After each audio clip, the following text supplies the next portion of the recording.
आम संविधान को अवमानना करा जाई देश रे धार्मिक आधार रे विभिन्न धर्मावलंबी मानक पई अलग अलग आईन प्रचलन होउछि, जहा फल रे किछि नागरिक दैत्य आईन उपभोग करुअछन्ति। गोटे देश रे एकाधिक आईन प्रचलन भारतीय संविधान धारा 84 को स्पष्ट अवमानना करुअछि। एणु काला विलंब न करी देश रे यूसीसी सबु नागरिक मानक पई समान आईन प्रणयन करने को दाबी करी रायगड़ा जिला जनसंख्या समाधान फाउंडेशन पक्षरु एक पदयात्रा रे बाहरी जिलापाल कार्यालय सम्मुख में पहुंची विक्षोभ प्रदर्शन करने सह धारणा रे बसिथिले। जिलापाल अनुपस्थित जोगु पुलिस प्रशासन सहयोग रे रायगड़ा डेप्यूटी कलेक्टर चिन्मय महानंद जरिया प्रधानमंत्री उद्देश्य रे 5 दफा सम्बलित एक दाबीपत्र प्रदान करथिले। देश वर्तमान जनसंख्या जनित संकटमय परिस्थिति मध्य देई गति करुछि। पृथ्वीर समुदाय जनसंख्यार 18% लोक आम देश रे अछंती। आम देश एवं जनसंख्या रे चीन को टपी गलानी। चीन रो क्षेत्रफल 95.96 हजार वर्ग किलोमीटर थिबा बेले आम देशर क्षेत्रफल हेउछि मात्र 32.87 हजार किलोमीटर। अर्थात आम देश भारत अपेक्षा चीन रो क्षेत्रफल 3 गुणारू अधिक, किंतु जनसंख्या रे आमे चीन ठारू अधिक। एते बड़ जनसंख्या को शस्य सामग्री, फल पनीपरिया, दुग्ध, बिजुली, पानी, ईंधन, स्वास्थ्य, शिक्षा, खाद्य इत्यादि अत्यावश्यक जिनिस जोगाइबा संपूर्ण असंभव। पृथ्वीर समुदाय स्थल भागरु भारत रे मात्र 2.4% स्थल भाग थिबा बेले पानीय जल मात्र 4% रही अछि। जनसंख्यार अहेतुक वृद्धि जोगु आम देश रे कुपोषण, अनाहार वृद्धि पाइबा सांगकु बेकारी वृद्धि पाउछि। जल क्लिष्ट पर्यावरण उपरे कुप्रभाव सांगकु परिवेश प्रदूषण केवल असंतुलित जनसंख्या वृद्धि जोगु हेउछि। अहेतुक जनसंख्या वृद्धि जोगु देश रे चाष ओ जंगल जमी द्रुत गति रे कमी चलीछि, जहार प्रभाव रे आगामी दिन रे देश रे खाद्य अभाव व्यापक हेबो। आईन श्रृंखला परिस्थिति विपर्यस्त हेबारे लागि अछि, जहाँकि आगामी दिन रे अत्यंत उत्कट हेबो। प्रत्येक दिन पाखापाखि 65,797 जन नवजात शिशु आम देश रे जन्म होउछन्ति। अर्थात प्रत्येक वर्ष भारत रे 25 कोटी रु अधिक जनसंख्या वृद्धि पाउछि, जहाँकि ऑस्ट्रेलिया जनसंख्या सह समान अटे। एही भली अहेतुक भाव रे जनसंख्या को नियंत्रण न कले आगामी 2050 मसीहा बेलू आम देश रे लोक संख्या 240 कोटी को टपी जीवो। सेते बेलू भारत रे सामग्रिक अवस्था बेकटाल अवस्था को चली जीवो।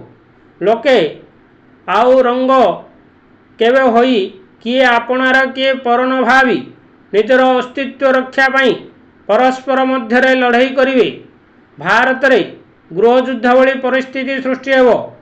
सबुठु बड़ कथा हेउछि प्रत्येक दिन जन्म ग्रहण करुथुवा 65,797 सुस्थ नवजात मानक मध्यरु हिंदू मानक जन्मित संख्या हेउछि मात्र 3,333।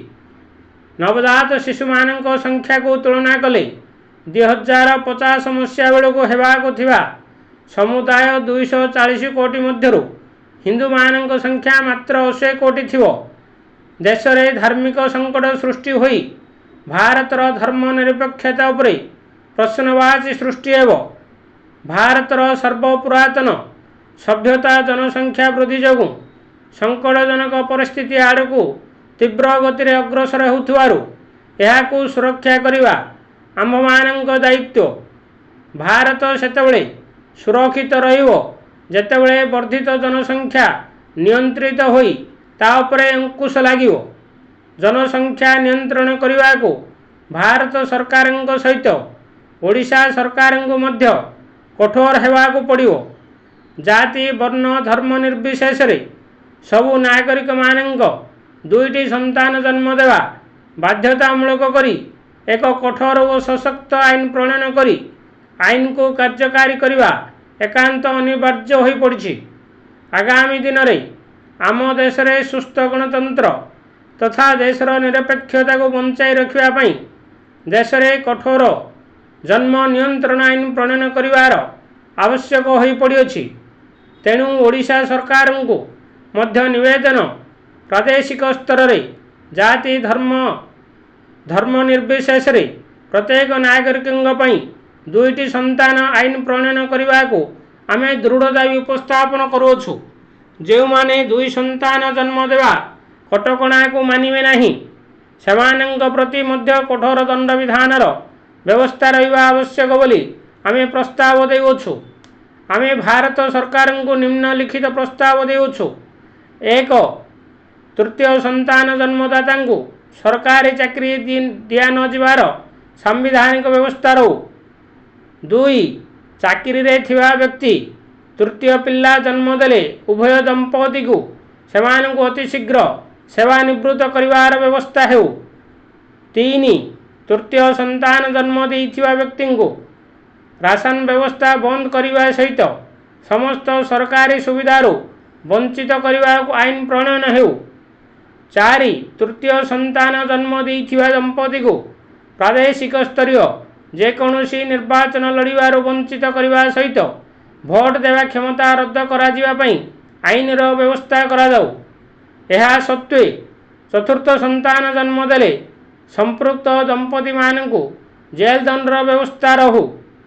देश रे 140 कोटी जनता तथा आमर आगामी वंशधर सहित देशर ऐतिह्य अस्मिता संस्कृति सर्वोपरि भारतीयता को सुरक्षित रखापी देश रे सबु नागरिक मानक पई समान संहिता आईन सहित जन्म नियंत्रण बिल प्रणयन सहित कार्यक्षम करने को आमे दाबी उपस्थापन करुअछु।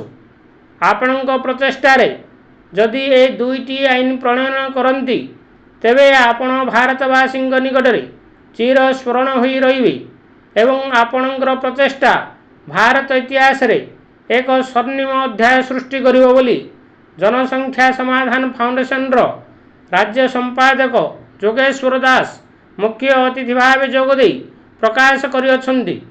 जिला सभापति दुर्गा माधव घोषों सभापतित्व रे आयोजित विक्षोभ प्रदर्शन सह दाबीपत्र प्रदान समय रायगड़ा जनसंख्या समाधान फाउंडेशन गणेश कुमार साहू, दीपक कुमार पुष्टि, मोहन राव माझी, प्रलय कुमार साहू, धर्म सिंह नायक, मणि कुमारी पट्टनायक, कुमारी बाड़तिया, निरंजन सेनापति जोगदे परिचालना करथिले। जनसंख्या फाउंडेशन ऑर्गेनाइजेशन मु राज्य संपादक दायित्व अच्छी। आज कार्यक्रम थिला जनसंख्या फाउंडेशन पक्षरु सारा भारत रे समस्त जिलापाल जरिया माननीय प्रधानमंत्री को उद्देश्य दाबीपत्र प्रदान करूँ।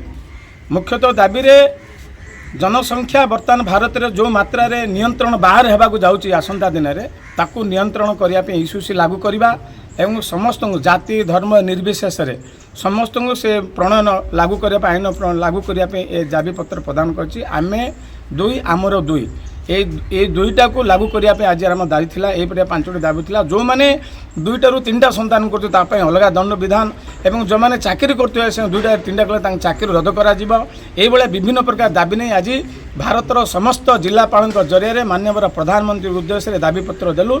आसंता दिन में सरकार जब न मानती ताले राजरास्ता गोलिया बाध्य हो। जनसंख्या समाधान फाउंडेशन रायगढ़ जिला सभापति अच्छी। आज सारा भारत रे प्रत्येक राज्यर प्रत्येक जिलार समस्त कलेक्टर को जरिया प्रधानमंत्री को उद्देश्य आम एक दाबीपत्र प्रदान करूँ। दाबीपत्र यह जे भारत में जो बसवास कर समस्त जनता जाति वर्ण धर्म निर्विशेष समस्त समान संहिता आईन लागू करने आम प्रधानमंत्री को दाबीपत्र प्रदान कर। भारत में जनसंख्या वृद्धि हो सारा चीन ठारू आम क्षेत्रफल बहुत कम 3 भागरू कम अच्छे ता सहित किंतु वर्तमान परिस्थिति जहाँ होती देश में चीन ठारू आम जनसंख्या वृद्धि अधिक हो सारे एमती जदि हम 2050 मसीहा बेलू 240 कोटी जनता ए भारत वर्ष में उपस्थित थे। रायगड़ू ब्यूरो रिपोर्ट जीओडी टीवी।